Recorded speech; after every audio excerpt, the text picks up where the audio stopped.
ভগৱান শ্ৰীকৃষ্ণৰ মতে জন্মাষ্টমীৰ দিনা যদি আহত পাতত এই এটা মন্ত্ৰ লিখি আপোনালোকে ঘৰৰ কোনো শুভ জেগাত ৰাখে নাইবা কোনো পইচা থোৱাৰ জেগাত যদি আপোনালোকৰ ৰাখে তেনেহলে আপোনালোকৰ ঘৰৰ পৰা দুখ দৰিদ্ৰতা দূৰ হৈ পৰিব, ঘৰত সকলো দেৱ দেৱীৰ আগমন হ'বলৈ ধৰিব আৰু মনৰ সকলো আশা পূৰ্ণ হৈ পৰিব। আহক তেনেহলে জানি লওঁ এই জন্মাষ্টমীৰ দিনা আহত পাতত কি মন্ত্ৰ লিখি আমি ৰাখিব লাগে। যদি ভিডিঅ'টো ভাল লাগে লাইক এটা কৰি আমাৰ মনোবল বঢ়াব আৰু আপোনালোকৰ বন্ধুবৰ্গৰ লগত শ্বেয়াৰ কৰি তেওঁলোককো উপকৃত কৰিব। শ্ৰীকৃষ্ণই কৈছে যে সকলো গছৰ লগতে মই থাকোঁ আহত গছতো। ভগৱানে নিজৰ উপমা দি আহত গছৰ গুণ আৰু ইয়াৰ ৰহস্যৰ কথা কৈছে। শাস্ত্ৰৰ অনুসৰি আহত গছক সম্পূৰ্ণ নিয়ম দি পূজা কৰিলে আৰু সম্পূৰ্ণ নিয়মেৰে বা বিধান দি পূজা কৰিলে সকলো দেৱ দেৱীৰ আশীৰ্বাদ লাভ কৰিব পৰা যায়।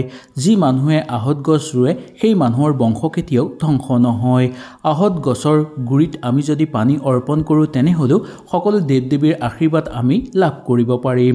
আহত গছৰ ৰোৱাৰ ফলত আমাৰ ঘৰলৈ সগতি লাভ হয়। প্ৰাচীন কালৰ ঋষিমুনিসকলে আহত গছক বহু পবিত্ৰ গছ বুলি মানি আহিছিল আৰু ইয়াৰ পূজা কৰিছিল।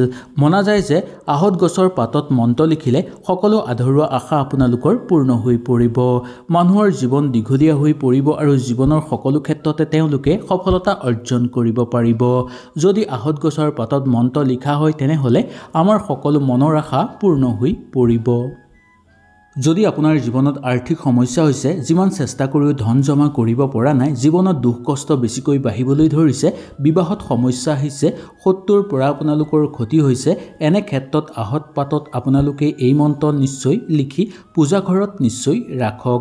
ইয়াৰ ফলত দেখিবলৈ পাব যে আপোনালোকৰ সকলো সমস্যা সমাধান হৈ পৰিব। আহক তেনেহলে জানি লওঁ আহত গছৰ উপকাৰিতাৰ কথা আৰু পাতত আমি কি মন্ত্ৰ লিখিব লাগিব। ইয়াৰ বাহিৰেও আহত গছৰ পৰা আমাৰ জীৱনলৈ কি পৰিৱৰ্তন নামি আহিব। ভিডিঅ'টো মনোযোগ সহকাৰে শেষলৈকে চাব, তেতিয়াহে আপোনালোকে সুন্দৰভাৱে বুজি পাব। আৰু যদি কিবা বুজি নাপায় তেনেহলে কমেণ্ট কৰি জনাব। আপোনালোকৰ সকলো প্ৰশ্নৰ উত্তৰ মই আপোনালোকক দিবলৈ চেষ্টা কৰিম। এই জন্মাষ্টমীৰ দিনা আহত পাতত আপোনালোকে এই মন্ত্ৰ নিশ্চয় লিখিব। এই মন্ত্ৰ লিখিলে শনিৰ দোষৰ পৰা পৰিত্ৰাণ লাভ কৰিব আৰু লগতে শনিদেৱৰ শুভ দৃষ্টি আপোনালোকৰ ওপৰত পৰিব, যাৰ ফলত আপোনালোকৰ ভাগ্য সলনি হৈ পৰিব। শনিৰ মন্ত্ৰটো হ'ল ওম শনিশ্বৰাই নমঃ। এই মন্ত্ৰটো আহত পাতত আপোনালোকে লিখি আপোনালোকৰ ঘৰৰ পূজা ঘৰত নিশ্চয় ৰাখিব। এনে কৰিলে আপোনালোকৰ জীৱনত চলি থকা সকলো সমস্যা সমাধান হৈ পৰিব। যদি আপোনালোকে আহত গছৰ পাতত লিখিবলৈ অসুবিধা পায় তেনেহলে কোনো এখন কাগজত লিখি আহত পাতৰ লগত একেলগে ৰাখি আপোনালোকে পূজা ঘৰত ৰাখিব পাৰিব। এনে কৰিলেও শনিদেৱৰ শুভ দৃষ্টি আপোনালোকৰ ওপৰত পৰিব। আপোনালোকৰ জীৱনত চলি থকা সকলো সমস্যাৰ পৰা শনিদেৱে আপোনালোকক বচাব আৰু ভগৱান শ্ৰীকৃষ্ণ সাক্ষাৎ আহি আপোনালোকৰ ঘৰত বাস কৰিবলৈ ধৰিব। আহত গছৰ যদি পূজা কৰা হয় তেনেহলে ঘৰত সুখ শান্তি বৃদ্ধি পায়। শাস্ত্ৰত কোৱা হৈছে যে আহত গছত সকলো দেৱ দেৱীয়ে বাস কৰে। সেইকাৰণে যদি এই জন্মাষ্টমীৰ দিনা আপোনালোকে সুন্দৰভাৱে আহত গছৰ গুৰিত পানী অকণমানো অৰ্পণ কৰিব পাৰে তেনেহলে আপোনালোকৰ জীৱনত চলি থকা সকলো সমস্যা নোহোৱা হৈ পৰিব, ঘৰত সুখ শান্তি বিৰাজ হ'বলৈ ধৰিব।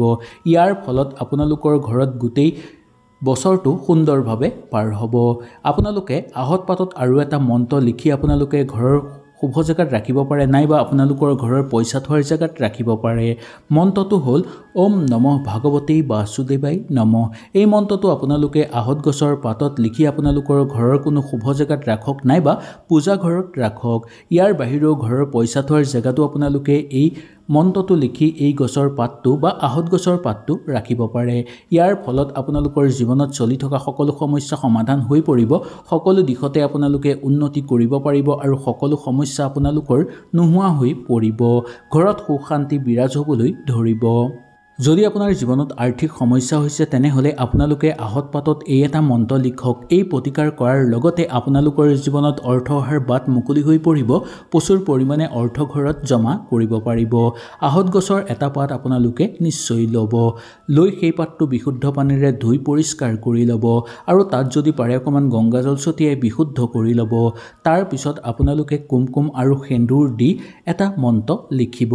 এই মন্ত্ৰটো আপোনালোকে শুদ্ধভাৱে লিখিব লাগিব মন্ত্ৰটো হ'ল ওম শ্ৰীং নমঃ এই মন্ত্ৰটো লিখি মা লক্ষ্মীৰ মূৰ্তি বা ফটোৰ চৰণত ৰাখিব বা মা লক্ষ্মীৰ চৰণত ৰাখিব ইয়াৰ পিছদিনাখনেই সেই পাতটো আপোনালোকে মা লক্ষ্মীৰ ওচৰৰ পৰা নি আপোনালোকৰ ঘৰৰ পইচা থোৱাৰ জাগাত ৰাখক নাইবা আপোনালোকে নিজৰ মানি বেগতো দুটা ভাঁজ দি ভৰাই ৰাখিব পাৰে এই প্ৰতিকাৰ কৰিলে আপোনালোকৰ ঘৰৰ পৰা আৰ্থিক সমস্যা দূৰ হ'ব অৰ্থ ঘৰত অহাৰ বাট মুকলি হৈ পৰিব আৰু বহু দিনৰ পৰা ৰৈ থকা ধনো আপোনালোকে সুন্দৰভাৱে লাভ কৰিবলৈ সক্ষম হ'ব এই জন্মাষ্টমীৰ দিনা আহত পাতত আপোনালোকে লিখক ওম লিখি আপোনালোকে ঘৰৰ কোনো পূজা ঘৰত ৰাখক নাইবা পইচা থোৱাৰ জাগাত ৰাখক এই পাতটো আপোনালোকে জন্মাষ্টমীৰ দিনাই ছিগিব লাগিব ছিঙি সুন্দৰভাৱে পৰিষ্কাৰ কৰি ধুই ল'ব আৰু তাত অকণমান পাৰে যদি গংগাজল ছটিয়াই ল'ব আৰু সেন্দুৰ দি আপোনালোকে আহত পাতটোৰ ওপৰত ওম লিখিব ওম লিখাৰ পিছত সেই আহত পাতটো আপোনালোকে ঘৰৰ পূজা জেগাত ৰাখিব নাইবা ঘৰৰ কোনো শুভ জেগাত ৰাখিব পাৰে ইয়াৰ বাহিৰেও আপোনালোকে ঘৰৰ পইচা থোৱাৰ জেগাত যদি এই আহত পাতটো ৰাখে তেনেহ'লে আপোনালোকৰ ঘৰত পইচা অহাৰ বাট মুকলি হৈ পৰিব পইচা আকৰ্ষণ হ'ব আপোনালোকৰ ঘৰলৈ ইয়াৰ লগতে মা লক্ষ্মী সাক্ষাৎ আহি আপোনালোকৰ ঘৰত বাস কৰিবলৈ ধৰিব যাৰ ফলত জীৱনত চলি থকা সমস্যা দূৰ হৈ পৰিব ঘৰত থকা বেয়া শক্তি ধ্বংস হৈ পৰিব ঘৰত যদি আপোনালোকৰ বাস্তুদোষ হৈ আছে সেই বাস্তুদোষো আপোনালোকৰ সমাপ্ত হৈ পৰিব জীৱনত উন্নতি কৰিব পাৰিব সকলো আধৰুৱা কাম সম্পূৰ্ণ কৰিব পাৰিব পইচাৰ সুসন্মান আপোনালোকে লাভ কৰিব পাৰিব আৰু পইচা অহাৰ বাট মুকলি হৈ পৰিব পইচা জমাও কৰিব পাৰিব আৰু আপোনাৰ লগতে আপোনালোকৰ ঘৰৰ উন্নতি বৃদ্ধি পাবলৈ ধৰিব ৰাতিপুৱা যেতিয়া আপোনালোকে কামলৈ ওলাই যাব সেই জন্মাষ্টমীৰ দিনা আপোনালোকে পূজা ঘৰলৈ প্ৰথম যাব আৰু গৈ ভগৱানৰ পূজা কৰিব যদি আপোনালোকৰ ঘৰত পূজা ঘৰ নাই তেনেহ'লে আপোনালোকে ভগৱানৰ মূৰ্তি বা ভগৱানৰ ফটোৰ সন্মুখতো সেৱা এটা কৰি ওলাই যাব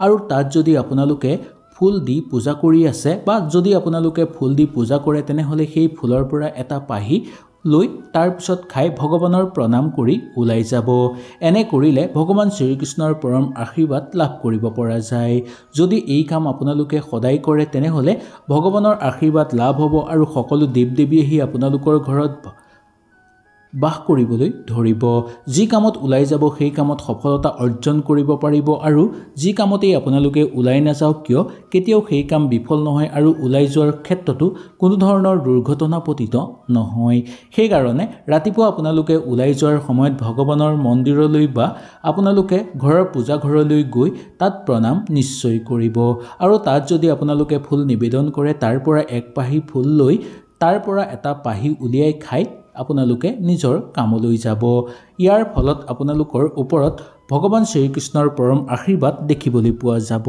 হয়তো এই ভিডিঅ'টোৰ যোগেদি আপোনালোকে সুন্দৰভাৱে বুজি পালে যদি কিবা অসুবিধা পালে তেনেহ'লে নিশ্চয় মোক তলত কমেণ্ট কৰি জনাব তেনেহ'লে আজিলৈ আপোনালোকৰ ওচৰৰ পৰা বিদায় লৈছোঁ কালিলৈ পুনৰ আপোনালোকক লগ পোৱাৰ প্ৰতিশ্ৰুতিৰে আজিলৈ নমস্কাৰ